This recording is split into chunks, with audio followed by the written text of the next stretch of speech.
91ാമത് Oscar പുരസ്കാര ചടങ്ങാണ് നമ്മളിപ്പോൾ കണ്ടത്. ഇതിന്റെ കൂടുതൽ വിവരങ്ങളുമായി ഡെസ്കിൽ നിന്നും ഇപ്പോൾ ഇഷാർ ചേരുന്നുണ്ട്.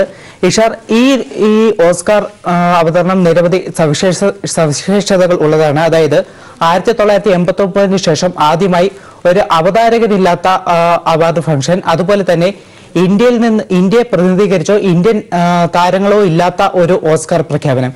ഇതിന്റെ കൂടുതൽ വിവരങ്ങൾ ഇഷാർ ഡെസ്കിൽ നിന്ന് നൽകും.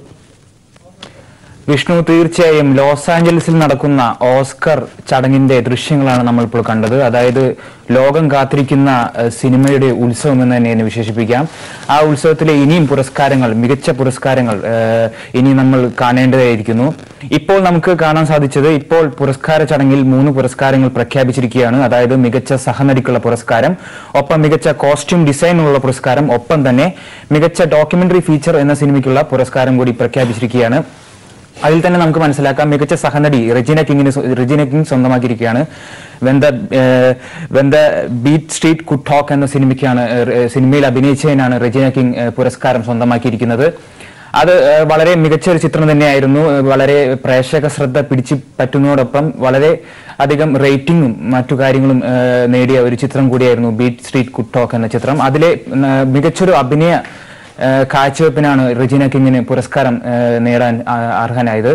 അതേപോലെ തന്നെ മികച്ച ഡോക്യുമെന്ററി ഫീച്ചറിനുള്ള അവാർഡ് കൂടി ഇപ്പോൾ പ്രഖ്യാപിച്ചിരിക്കുകയാണ്. ഫ്രീ നോളേജ് എന്ന സിനിമയ്ക്കാണ് ഇപ്പോൾ ഡോക്യുമെന്ററി ഫീച്ചറിനുള്ള അവാർഡ് ലഭിച്ചിരിക്കുന്നത്. ഇപ്പോൾ നമുക്ക് അറിയാൻ സാധിക്കുന്നത്, ഇപ്പോൾ പുരസ്കാരത്തിൽ നാമനിർദ്ദേശക പട്ടികയിൽ വളരെയധികം മത്സരങ്ങൾ നടക്കുന്നത്. അതായത് മികച്ച നടനുള്ള നാമനിർദ്ദേശക പട്ടികയിൽ ബോഹ്മിയൻ റാപ്സഡിയും ഒപ്പം തന്നെ മറ്റു പ്രധാനപ്പെട്ട ചിത്രങ്ങളൊക്കെ ഇപ്പോൾ നാമനിർദ്ദേശക പട്ടികയിലുണ്ട്. അതിൽ തന്നെ ബ്രാഡ്ലി കൂപ്പർ, വില്യം ഡെഫോ എന്നീ നടന്മാരാണ് മത്സരത്തിനായുള്ളത്. ബ്രാഡ്ലി കൂപ്പറും അതുപോലെ ക്രിസ്റ്റ്യൻ ബെയിലും നമുക്കറിയാം, സിനിമയ്ക്ക് വേണ്ടി എന്തും ചെയ്യാൻ തുനിയുന്ന ഒരു നടൻ തന്നെയാണ് ക്രിസ്റ്റ്യൻ ബെയിൽ. അദ്ദേഹം ഇപ്പോൾ ദ വൈസ് എന്ന സിനിമയിൽ അഭിനയിച്ച കാഴ്ചവെപ്പിന് ലോകം വളരെയധികം പ്രശംസ നേടിയ ഒരു അഭിനയ മുഹൂർത്തങ്ങളായിരുന്നു വൈസ് എന്ന സിനിമയിൽ കാഴ്ചവെച്ചത്. ഒപ്പം തന്നെ മികച്ച സിനിമയ്ക്കുള്ള നാമനിർദ്ദേശക പട്ടികയിൽ ബോഹ്മിയൻ റാപ്സഡി ഉണ്ട്. ഒപ്പം തന്നെ മികച്ച നടിക്കുള്ള സിനിമ നാമനിർദ്ദേശക പട്ടികയാണ് നമുക്ക് വളരെയധികം ശ്രദ്ധ പിടിച്ചുപെട്ടിരിക്കുന്നത്. അതിന് കാരണം, അതിൽ മത്സരത്തിന് ആദ്യമായുള്ളത് തന്നെ നമ്മുടെ പോപ്പ് താരമായ ലേഡി ഗാഗയാണ്. ലേഡി ഗാഗ ഇതിനു മുമ്പ് ഗോൾഡൻ ഗ്ലോബ് അവാർഡ് പുരസ്കാര ചടങ്ങിൽ ഗോൾഡൻ ഗ്ലോബ് സ്വന്തമാക്കിക്കൊണ്ട് മുന്നോട്ട് പോയ ഒരു നടിയാണ്. അത് നടിയല്ല, ഒരു പോപ്പ് ഗായിക ഒരു നടിയായി, മികച്ച നടിയായി അവാർഡുകൾ സ്വന്തമാക്കുന്നത് ചരിത്രത്തിൽ ഇത് ആദ്യമായാണ്. പാട്ടുപാടിക്കൊണ്ട് തന്നെയാണ് ലേഡി ഗാഗ അവാർഡുകൾ സ്വന്തമാക്കി മുന്നോട്ട് പോയത്. അതുകൊണ്ട് തന്നെ ഈ ഓസ്കർ ചടങ്ങിലും അതൊരു മികച്ച ശ്രദ്ധ പിടിച്ചുപറ്റുന്നതിന് നമുക്ക് കാത്തിരിക്കാം. കാരണം ലേഡി ഗാഗ പുരസ്കാരം സ്വന്തമാക്കി കഴിഞ്ഞാൽ ഈ ഗോൾഡൻ ഗ്ലോബും ഒപ്പം തന്നെ ഓസ്കാറും സ്വന്തമാക്കുന്ന ഒരു പോപ്പ് ഗായിക, ഒരു നടി, ലോകപ്രശസ്ത നടി എന്ന പേര് കൂടി പോപ്പ് ഗായികയ്ക്ക് സ്വന്തമാക്കാൻ കഴിയും. ഇപ്പോൾ നമുക്ക് ഇനിയും പുരസ്കാരങ്ങൾക്കായി കാത്തിരിക്കാവുന്ന ഒരു സന്ദർഭമാണ് ഓസ്കാർ ദാന ചടങ്ങിലുള്ളത്. ലോസ് ആഞ്ചലസിലെ ഈ ഉത്സവം ഇനിയും പ്രേക്ഷകർക്ക് പുതിയ അറിവുകൾ, പുതിയ കാഴ്ചകൾ നേടിത്തരുമെന്ന് തന്നെ നമുക്ക് പ്രതീക്ഷിക്കാം. വിഷ്ണു,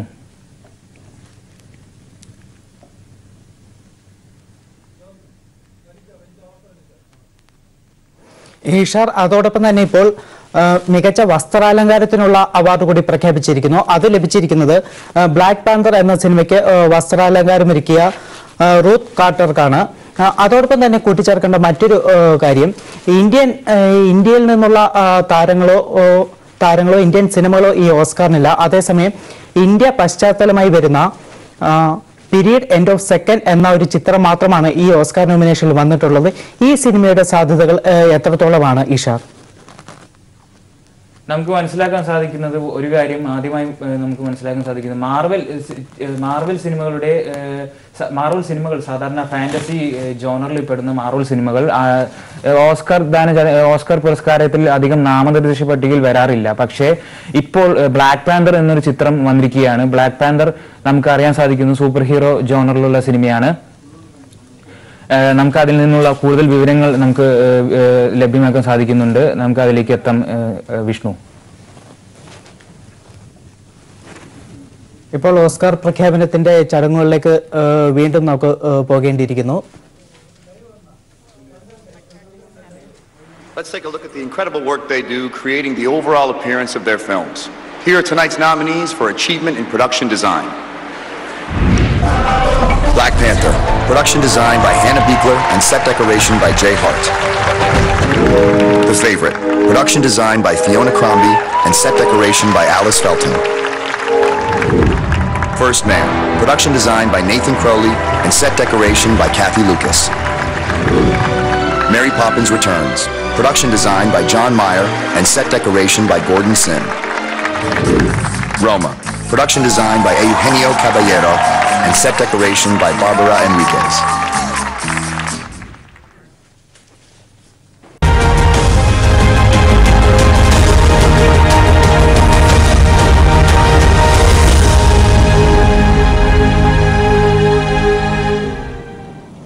CPIM സംസ്ഥാന സെക്രട്ടറി കോടിയേരി ബാലകൃഷ്ണൻ നയിക്കുന്ന കേരള സംരക്ഷണ യാത്രയ്ക്ക് കോട്ടയത്ത് ആവേശോജ്വല സ്വീകരണം.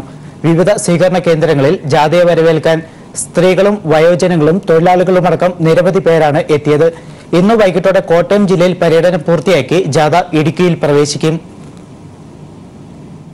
മതനിരപേക്ഷവും പുരോഗമനപരവുമായ കേരളം എന്ന ആശയം ഉയർത്തിപ്പിടിക്കണമെന്ന സന്ദേശവുമായി സംഘടിപ്പിച്ച കേരള സംരക്ഷണ യാത്രയെ റബ്ബറിന്റെയും മലയോരങ്ങളുടെയും കായൽപ്പരപ്പിന്റെയും നാടായ കോട്ടയം ജില്ല ആവേശത്തോടെയാണ് വരവേറ്റത്. CPIM സംസ്ഥാന സെക്രട്ടറി കോടിയേരി ബാലകൃഷ്ണൻ നയിക്കുന്ന ജാഥയ്ക്ക് ജില്ലയിലെ 4 കേന്ദ്രങ്ങളിൽ ഉജ്ജ്വല സ്വീകരണം ലഭിച്ചു. ഇടതുപക്ഷത്തിന്റെ സ്ത്രീപക്ഷ നിലപാടുകൾക്കുള്ള അംഗീകാരമായി നിരവധി സ്ത്രീകളാണ് വിവിധ സ്വീകരണ കേന്ദ്രങ്ങളിലേക്ക് ഒഴുകിയെത്തിയത്. കോട്ടയം ജില്ലയിലെ ആദ്യദിന പര്യടനം തിരുനക്കര മൈതാനിയിൽ സമാപിച്ചു. മുഖ്യമന്ത്രിയെ വധിക്കുമെന്ന യൂത്ത് കോൺഗ്രസ് നിലപാടിനെതിരെയുള്ള പ്രതിഷേധവും ജാഥയിലുടനീളം ഉയർന്നു. ഇത് കോൺഗ്രസ് നിലപാടാണോ എന്ന് കോടിയേരി ബാലകൃഷ്ണൻ ചോദിച്ചു. ഇന്നലെ നിങ്ങൾ കേട്ടില്ലേ, യൂത്ത് കോൺഗ്രസിന്റെ ജനറൽ സെക്രട്ടറി തൃശ്ശൂരിൽ വെച്ച് പറഞ്ഞിരിക്കുകയാണ്, മുഖ്യമന്ത്രിയുടെ കഴുത്തിന് കത്തിവെക്കുമെന്ന്. ഇത് കേരളത്തിലാണ് ഈ പ്രഖ്യാപനം നടത്തിയത്. മുഖ്യമന്ത്രിയുടെ കഴുത്തിന് കത്തിവെക്കും യൂത്ത് കോൺഗ്രസ്. ഇത് ഉമ്മൻചാണ്ടി ഇത് അംഗീകരിക്കുന്നുണ്ടോ? മുഖ്യമന്ത്രിയുടെ കഴുത്തിന് കത്തിവെക്കും എന്ന യൂത്ത് കോൺഗ്രസിന്റെ പ്രഖ്യാപനം ഇത് കോൺഗ്രസ് അംഗീകരിക്കുന്നുണ്ടോ? കലാപമുണ്ടാക്കാനാണ് ഇത്തരം പ്രഖ്യാപനം നടത്തുന്നത്. ഇന്ന് രാവിലെ 11-ന് ചങ്ങനാശ്ശേരി പെരുന്നയിലും 3 മണിക്ക് പൊൻകുന്നത്തും 5-ന് മുണ്ടക്കയത്തും ജാഥയ്ക്ക് സ്വീകരണം നൽകും. ഇതോടെ കോട്ടയം ജില്ലയിലെ പര്യടനം പൂർത്തിയാക്കി വൈകിട്ടോടെ കേരള സംരക്ഷണ യാത്ര ഇടുക്കി ജില്ലയിലേക്ക് പ്രവേശിക്കും. ഇടുക്കി ജില്ലയിലേക്ക് പ്രവേശിക്കുന്ന ജാഥയുടെ ഇന്നത്തെ സമാപനം പീരുമേട്ടിൽ നടക്കും. News bureau, Kottayam. കാനം രാജേന്ദ്രൻ നയിക്കുന്ന LDF ഉത്തരമേഖലാ ജാഥ മലപ്പുറം ജില്ലയിൽ പര്യടനം തുടരുന്നു. തിരൂർ, എടപ്പാൾ, വാളാഞ്ചേരി, മലപ്പുറം എന്നിവിടങ്ങളിലാണ് ഇന്നത്തെ സ്വീകരണ കേന്ദ്രങ്ങൾ. ജില്ലാ അതിർത്തിയായ ഐക്കരപ്പടിയിൽ ജില്ലയിലെ LDF നേതാക്കൾ ചേർന്ന് ജാഥയെ സ്വീകരിച്ചതോടെ മലപ്പുറവും ആവേശത്തിലായി. കൊണ്ടോട്ടി, കോഹിനൂർ, ചെമ്മാട്, താനൂർ എന്നിവിടങ്ങളിലായിരുന്നു ആദ്യ ദിനങ്ങളിലെ സ്വീകരണ കേന്ദ്രങ്ങൾ. 2ാം ദിവസമായ ഇന്ന് തിരൂരിൽ നിന്ന് പര്യടനം ആരംഭിക്കും. എടപ്പാൾ, വളാഞ്ചേരി സ്വീകരണങ്ങൾ പിന്നിട്ട് വൈകിട്ട് മലപ്പുറത്ത് സമാപിക്കും. അരീക്കോട്, നിലമ്പൂർ, വണ്ടൂർ, പെരിന്തൽമണ്ണ സ്വീകരണങ്ങളോടെ മലപ്പുറം ജില്ലയിലെ പര്യടനം പൂർത്തിയാക്കി 27-ന് പാലക്കാട്ടേക്ക് കടക്കും. കേന്ദ്രത്തിലെ BJP സർക്കാരിന്റെ കൊള്ളരുതായ്മകളും ജനവിരുദ്ധതയും ബോധ്യപ്പെടുത്തിയായിരുന്നു ജാഥാംഗങ്ങളുടെ പ്രസംഗങ്ങൾ. ജാഥ ക്യാപ്റ്റൻ കാനം രാജേന്ദ്രൻ സംസ്ഥാന സർക്കാരിന്റെ ഭരണമികവും നേട്ടങ്ങളും എണ്ണിപ്പറഞ്ഞത് സദസ് കയ്യടിയോടെയാണ് സ്വീകരിച്ചത്. MV Govindan master, CK Nanu MLA, Sheikh P Haris, professor AP Abdul Wahab, advocate Babu Karthikeyan തുടങ്ങി ഘടകകക്ഷി നേതാക്കൾക്കൊപ്പം ജില്ലയിലെ LDF നേതാക്കളും ജാഥയെ അനുഗമിക്കുന്നുണ്ട്. News bureau, Malappuram. സംസ്ഥാനത്ത് വർഗീയത വളർത്താൻ ചിലർ ശ്രമിക്കുന്നതായി മുഖ്യമന്ത്രി പിണറായി വിജയൻ. ജാതിബോധം വളർത്തി വ്യത്യസ്ത ചേരിയിലാക്കാനുള്ള ശ്രമം തിരിച്ചറിയണമെന്നും അദ്ദേഹം പറഞ്ഞു. മതനിരപേക്ഷത തകർക്കലാണ് ഇക്കൂട്ടരുടെ ലക്ഷ്യം. ഈ നീക്കങ്ങൾക്കെതിരെ ജാഗ്രത പുലർത്തണമെന്നും മുഖ്യമന്ത്രി പറഞ്ഞു. ജ്ഞാനായ കത്തോലിക്ക കോൺഗ്രസിന്റെ സമാപന സമ്മേളനം ഉദ്ഘാടനം ചെയ്യുകയായിരുന്നു മുഖ്യമന്ത്രി. എല്ലാവരും ഒരുമയോടെ കഴിയണം എന്നാണ് ആഗ്രഹിക്കുന്നത്. പക്ഷെ ചിലര് ഇതിൽ നിന്ന് മറ്റൊരു തരത്തിലേക്ക് മാറ്റാൻ ശ്രമിക്കുന്നുണ്ട്. അതായത് നമ്മുടെ നാട്ടിൽ വ്യത്യസ്തമായ ജാതികളുണ്ട്, വ്യത്യസ്ത മതങ്ങളുണ്ട്. ഇതിൻ്റെ ഭാഗമായുള്ള ചില ഉൾപ്പിരിവുകൾ, ഇവരെല്ലാം തമ്മിൽ ശത്രുതയുണ്ടാക്കാൻ നോക്കുക. എൻ്റെതാണ് മികച്ചത്, മറ്റത് മഹാപിഴയാണ്, അവരെ ശത്രുവായിട്ട് കാണുക. അപ്പോൾ ഇങ്ങനൊരു ശത്രുത വളർത്താൻ നോക്കുക. അവിടെയാണ് വർഗീയത വരുന്നത്. ആ വർഗീയ നീക്കങ്ങൾ നാം സൂക്ഷിച്ചിരിക്കണം. നമ്മുടെ ഒരുമയും ഐക്യവും തകർക്കാനുള്ളതാണ്. നമ്മളെ വ്യത്യസ്തമായ ചേരികളാക്കി മാറ്റാനുള്ളതാണ്.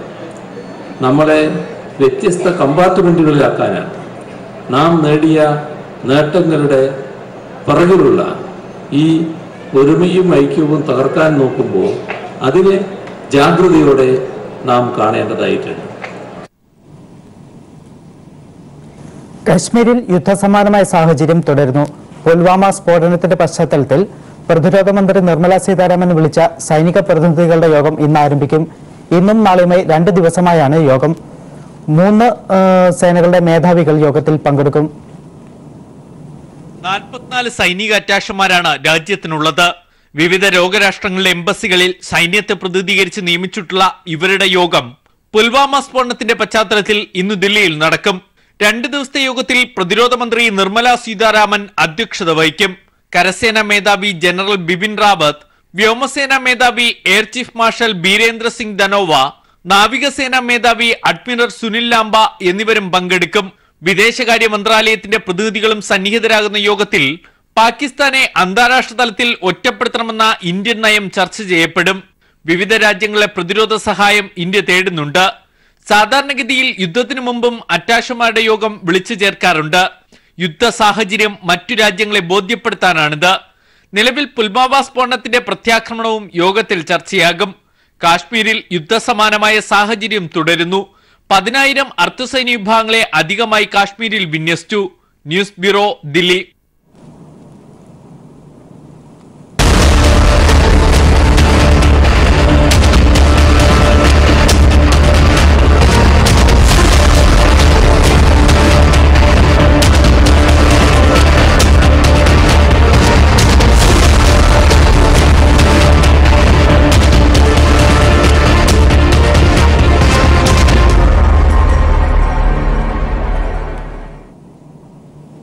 അഞ്ച് ലോക്സഭാ സീറ്റ് മാത്രമുള്ള ചെറിയ സംസ്ഥാനങ്ങളിലൊന്നാണ് ഉത്തരാഖണ്ഡ്. നേപ്പാളുമായി അതിർത്തി പങ്കിടുന്ന ഹിമാലയൻ താഴ്വരയിലെ ഈ സംസ്ഥാനത്തിന്റെ രാഷ്ട്രീയത്തിനും ഉണ്ട് ഏറെ പ്രത്യേകതകൾ. 2014 തെരഞ്ഞെടുപ്പിൽ എല്ലാ സീറ്റും നേടിയ BJP ആഭ്യന്തര തർക്കം മൂലം സിറ്റിംഗ് എംപിമാർക്ക് വീണ്ടും അവസരം നൽകില്ലെന്ന് പ്രഖ്യാപിച്ചു കഴിഞ്ഞു. മുൻ മുഖ്യമന്ത്രി ഹാരിഷ് റാവത്തിന്റെ നേതൃത്വത്തിലാണ് കോൺഗ്രസ് പ്രചാരണം നടത്തുന്നത്.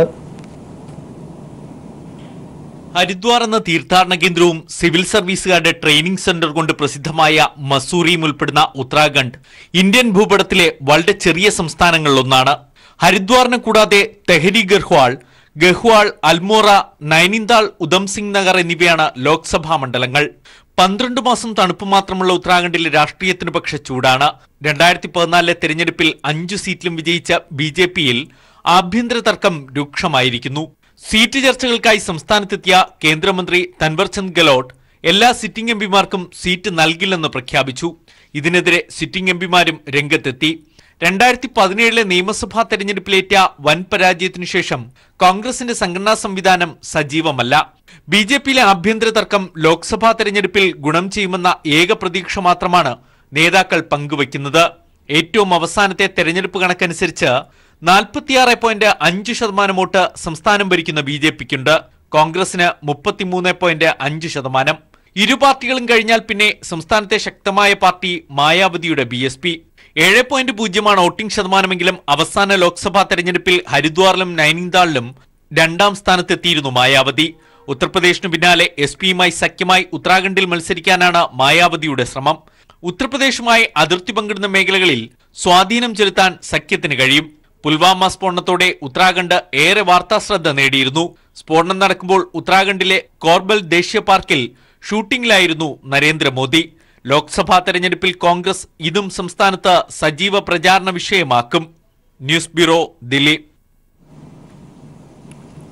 CPIM നേതാവും സാംസ്കാരിക പ്രവർത്തകനുമായ ഡോക്ടർ VPP മുസ്തഫയെ അന്താരാഷ്ട്ര ഭീകര സംഘടനയായ ജെയ്ഷെ മുഹമ്മദിന്റെ അനുയായിയോട് ഉപമിച്ച് കാർട്ടൂൺ പ്രസിദ്ധീകരിച്ച മാതൃഭൂമി ദിനപത്രത്തിന്റെ നടപടിക്കെതിരെ വ്യാപക പ്രതിഷേധം.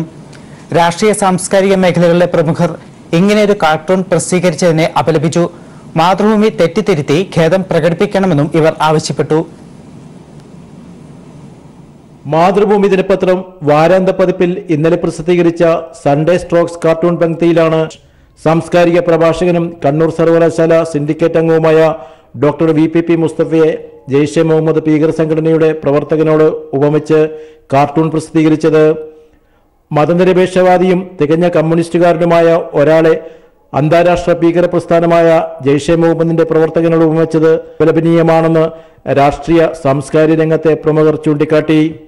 കമ്മ്യൂണിസ്റ്റുകാരനായ ഡോക്ടർ VPP മുസ്തഫയെ വംശീയ അധിക്ഷേപം നടത്തുകയാണ് മാതൃഭൂമി ചെയ്തതെന്നും തെറ്റിദ്ധരുത്തി ഖേദം പ്രകടിപ്പിക്കാൻ പത്രം തയ്യാറാകണമെന്നും CPIM കാസർഗോഡ് ജില്ലാ സെക്രട്ടറി MV ബാലകൃഷ്ണൻ മാസ്റ്റർ ആവശ്യപ്പെട്ടു.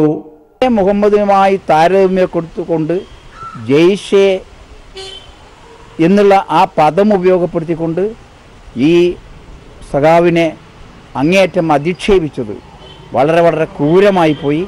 അതൊരിക്കലും അംഗീകരിക്കാൻ വേണ്ടി കഴിയാത്തതാണ്. KP കേശവമേനോനെ പോലുള്ള ഒരാൾ നേതൃത്വം നൽകിയ ദേശീയ പ്രസ്ഥാനത്തിന്റെ പാരമ്പര്യമുള്ള മാതൃഭൂമി ദിനപത്രം ഇങ്ങനെയൊരു നടപടി സ്വീകരിച്ചത് നിർഭാഗ്യകരമാണെന്ന് പ്രശസ്ത കവി ഏഴാച്ചേരി രാമചന്ദ്രൻ പറഞ്ഞു. മാതൃഭൂമി പോലെയുള്ള ഒരു ദിനപത്രത്തിന്റെ ഭൂതകാല സാംസ്കാരിക പാരമ്പര്യവും അടിത്തറയും വെച്ച് നോക്കുമ്പോൾ ഇത് ഒരു തരത്തിലും ശുഭകരമായ ഒന്നിന്റെ തുടക്കമാണ് എന്ന് ഞങ്ങളിൽ ചില ആളുകൾ കരുതുന്നില്ല. ദയവായി അത് തിരുത്തുന്നതിനുള്ള സാംസ്കാരികമായ ബുദ്ധിയും അതുപോലെ വിവേകവും നിങ്ങൾക്കുണ്ടാകണമേ എന്നാണ് വിനീതമായ പ്രാർത്ഥന. ഡോക്ടർ VPP മുസ്തഫയെ പോലെയുള്ള ഒരു പൊതുപ്രവർത്തകനെ ഈ നിലയിൽ അപമാനിക്കാൻ ശ്രമിച്ചത് നിന്ദ്യമായ നടപടിയാണെന്ന് പ്രശസ്ത എഴുത്തുകാരൻ PVK പനയാൽ പറഞ്ഞു. സാഹിത്യ അക്കാദമിയുടെ ചരിത്രത്തിൽ തന്നെ ഒരിക്കലും നടക്കാൻ പാടില്ലാത്ത ഒരു സംഭവമാണ് UDF ഗുണ്ടകൾ ഇന്ന് തൃശ്ശൂരിൽ കാണിച്ചിട്ടുള്ളത്. തീർച്ചയായിട്ടും മാതൃഭൂമിയിൽ വന്ന ഈ കാർട്ടൂൺ, ഈ വര വാസ്തവത്തിൽ ജനങ്ങളെ കബളിപ്പിക്കുന്ന, ജനങ്ങളെ തെറ്റിദ്ധാരണയിലേക്ക് നീക്കുന്ന ഒന്നാണ് എന്ന് വളരെ ഉറപ്പിച്ച് പറയാൻ കഴിയും. മാതൃഭൂമിയുടെ ഈ നടപടിക്കെതിരെ കേരളമാകെ പ്രതിഷേധം അലയടിക്കുകയാണ്. News bureau, Kasaragod.